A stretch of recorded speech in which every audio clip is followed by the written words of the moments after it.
ಕೆರೆಬೆಟ್ಟು ಗ್ರಾಮದ ಕುಂದಾರು ಹಾಗೂ ಸುತ್ತಮುತ್ತಲಿನ ಪ್ರದೇಶಗಳಲ್ಲಿ ಕಾಡುಗೋಳು ಮಾರಣಹೋಮ ನಡೆದಿದ್ದು 350ಕ್ಕೂ ಅಧಿಕ ಕಾಡುಗೋಳುಗಳನ್ನು ಹತ್ಯೆ ಮಾಡಿ ಅನ್ಯ ಉದ್ದೇಶಕ್ಕೆ ಬಳಸಲಾಗಿದೆ.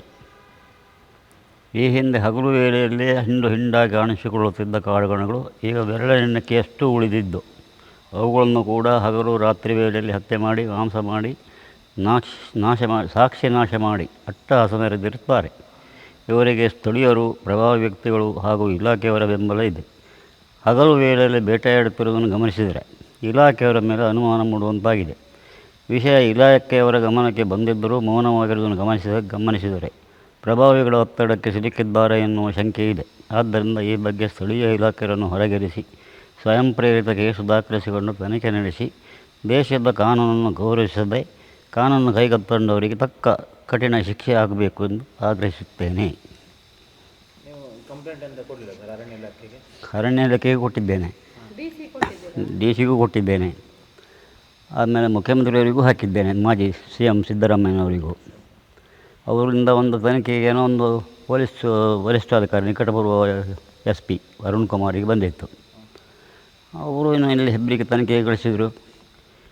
ಅವರು ಆರೋಪಿ ಪರ ನಿಂತಿದ್ದಾರೆ ಹೊರತು ನಮಗೇನು ಸಹಾಯ ಮಾಡಿಲ್ಲ. ಆರೋಪಿಗಳನ್ನು ಎದುರಿನಲ್ಲಿಯೇ ಅವರು ನೊಯ್ಯ ಆರೋಪಿಗಳನ್ನು ಹಿಡಿತೇನೆ ಅಂತ ಹೇಳಿದರು. ಯಾರನ್ನು ಹಿಡಿಯಲಿಲ್ಲ. ಈಗ ಅದರ ಮೇಲೆ ಅವರಿಗೆ ಕೊಲ್ಲಿಗೆ ಶುರು ಮಾಡಿದ್ದು. ಅಲ್ಲಿ ಅವ್ರ ಹಿಂದೆ ಕಾಲಿಗೆ ಗುಂಡು ಹೊಡೆದು ಪೆಟ್ಟು ಮಾಡ್ತಿದ್ದವರು ಈಗ ಕೊಂದು ಸಾಗಿಸ್ತಾ ಇದ್ದಾರೆ.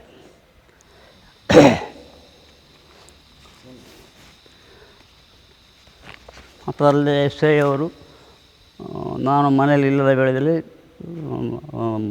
ಮನೆಗೆ ಒಬ್ಬರು ದೀಪ ಎನ್ನುವ PC ಲೇಡೀಸ್ PC ಅವರನ್ನು ಮನೆಗೆ ಕಳಿಸಿ ಕಾಲಿ ಹಾಳಿದ ಮೇಲೆ ಸಹಿ ಹಾಕಿಸಿ ತಗೊಂಡೋಗಿದ್ದಾರೆ. ಅವಳು ಮನೇಲಿ ಕೇಳಿಲ್ಲಂತೆ, ಯಾಕೆ ನೀವು ಬರೆದ ಮೇಲೆ ಸಹಿ ಹಾಕ್ತೇನೆ ಅಂತ. ಅವರು ಅದನ್ನು ಕೇಳಲೇ ಇಲ್ಲ.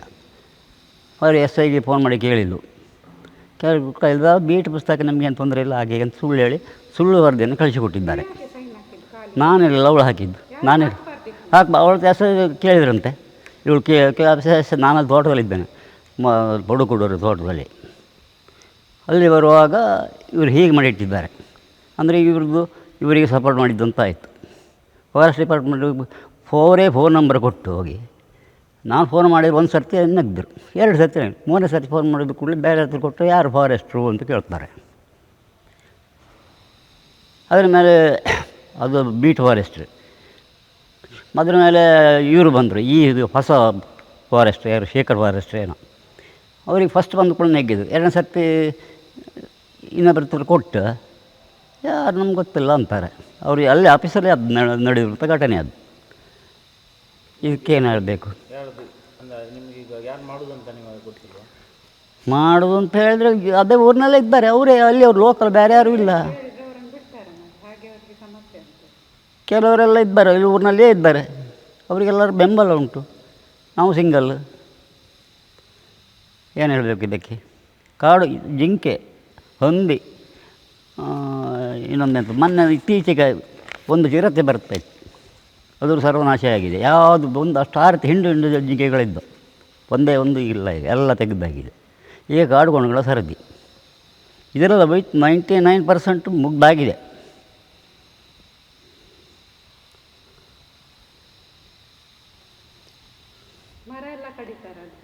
ಅದು ಬಿಟ್ಟು ಕಳೆದ ವರ್ಷ ಮರ ಕಡಿದಿದ್ದಾರೆ. ಹೆಚ್ಚು ಕಡಿಮೆ ಒಂದು 101 ಮರ ಹಗಲೇ ಕಡ್ದು. ಅದು ಹಗಲು ಕಡಿದು ಏನೋ ಯಾರೊಬ್ಬರು ಕಂಪ್ಲೇಂಟ್ ಮಾಡಿದರು. ಕಂಪ್ಲೇಂಟ್ ಮಾಡಿದ್ದಕ್ಕೆ 7 ಮರಕ್ಕೆ FI ಹಾಕಿದರು. ಉಳಿದ 94 ಮರಕ್ಕೆ ಸುದ್ದಿಯೇ ಇಲ್ಲ.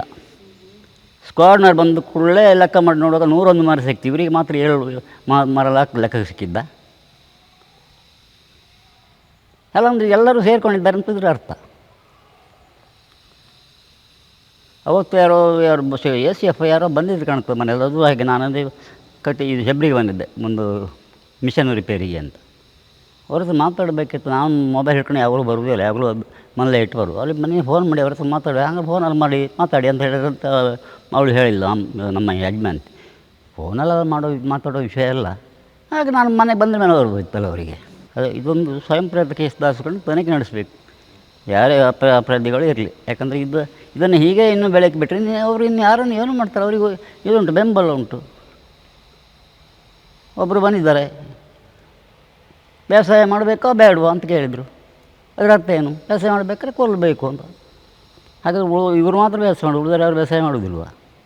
ಗರ್ನಲ್ಲಿ ಹೊಡೆದು ಬೆರೆಸೋದು ಅಂತ ಆಯಿತು. ಗರ್ನಲ್ಲಿ ಹೊಡೆದು ನಾನು 20 ವರ್ಷದ ಹಿಂದೆ ಹೊಡೆದೆ. ನನ್ನ ಹತ್ರ 15-20 ದನಗಳಿದ್ದು. ನನಗೂ ಡೈರಿ ಹುಲ್ಲು ಒಂದು ಚೂರು ಬಿಡ್ತಿರಲಿಲ್ಲ ಗಾಡುಗಳು. ಆವಾಗ ನಾನೇನು ಮಾಡಬೇಕು? ನಾನು ಕೊಂದಿದ್ದೇನೆ, ಗರ್ನಲ್ಲಿ ಹೊಡಿತಿದ್ದೆ. ರಾತ್ರಿ ಬಂದು ತಿನ್ಕೊಂಡು ಹೋಗ್ತಾನೆ, ನನ್ನ ದನಗಳಿಗೆ ಹುಲ್ಲು ಇಲ್ಲ. ಇವ್ರು ಗರ್ನಲ್ಲಿ ಹೊಡೆದು ಬಿಡೋದು ಅರ್ಥ ಕಾಡುಕೊಂಡು ಸಾಯ್ತಾ ಸಂಖ್ಯೆ ಕಡಿಮೆ ಆಗ್ತದ? ಇಲ್ಲ. ಅದಕ್ಕೆ ನಾನೇನು ಮಾಡಿದೆ, ಸಗಣಿ ನೀರು ಹಾಕಲಿಕ್ಕೆ ಶುರು ಮಾಡಿದೆ ಹುಲ್ಲಿಗೆ. ನನ್ನ ದನದ ತಿನ್ನಲಿಲ್ಲ, ಕಡೆ ಏನು ಮಾಡಿ ಸಗಣಿಯನ್ನು ಬುಡಕ್ಕೆ ಹಾಕಿದೆ. ತಿನ್ನೋದು ಕೈದು ಮಾಡೋದು ಅಲ್ವ? ಕಾಡುಗಳನ್ನು ಕೊಂದು ಇದು ಅದಕ್ಕೆ ಏನು ಪರಿಹಾರ ನೋಡಿದೆ ಬಿಟ್ಟರೆ ಕೊಲ್ಲು ಇದು ಅವರ ಈಗ ಏನು ಗದ್ದೆಗೆ ಬಂದು ಯಾರು ಬೇಸಾಯ ಆಗಿದೆ? ಈಗ ಏಪ್ರಿಲ್ನಲ್ಲಿ ಏನಿದೆ? ಗುಡ್ಡಲ್ಲಿ ಏನು ಒಂದು ಹನಿ ಕುಡಿಲಿಕ್ಕೆ ನೀರು ಕುಡಿಲಿಕ್ಕೆ ಬಿಡ್ತಲ್ಲ, ಹಗಲು ಕಾಯ್ತಾರೆ, ರಾತ್ರಿ ಹುಡುಕಿ ಹೊಡಿ. ಈಗ ನಿನ್ನೆ ಸಂಜೆ 6ವರೆಗೆ ಆಗಿದೆ, ಬೆಳಗ್ಗೆ ಆಗಿದೆ. ನಿನ್ನೆ 6ವರೆಗೆ ಹೊಡೆದಂದ್ರೆ ಡೆಫಿನೆಟ್ ಒಂದು ಮೇಲೆ 2 ಈಡು ಆಗಿದೆ ಅಂತ ಅದಕ್ಕೆ ಬಂದಿದ್ದಾರೆ ಅಂತ ಲೆಕ್ಕ. ನನ್ನ ಗದ್ದೆ ಹೊಡೆದು ನಾನು ಬೇಲೆಲ್ಲ ಕಟ್ಟಾಗಿದೆ ಕಂಬ. ಅದು ಊರಿಗೆ ಬೆಳೆ ಬಂದು ತಿಂದರೆ ಬೆಳೆ ಪರಿಹಾರ ಉಂಟು. ನನಗೆ ಕಲ್ಕಂಬ ತುಂಡು ಪರಿಹಾರ ಕೊಡ್ತಾರೆ ಯಾರಾದರೂ? ಒಂದು ಕಂಬಕ್ಕೆ 200 ರೂಪಾಯಿ ಖರ್ಚು ಉಂಟು. ಅದನ್ನು ತರೋದು, ಅದಕ್ಕೆ ಇನ್ಸುಲೇಟ್ರ್ ಪಕ್ಕ ಹಾಕಲಿಕ್ಕೆ ಬರೋದಿಲ್ಲ. ಅದು ಒಂದು ಮಧ್ಯೆ ಕಂಬ ತುಂಡು ಅದು ಇನ್ಸುಲೇಟ್ರ್ ಹಾಕಬೇಕು, ಪೂರಕ್ಕೆ ತುದಿಯಿಂದ ಬೆಚ್ಚಬೇಕು.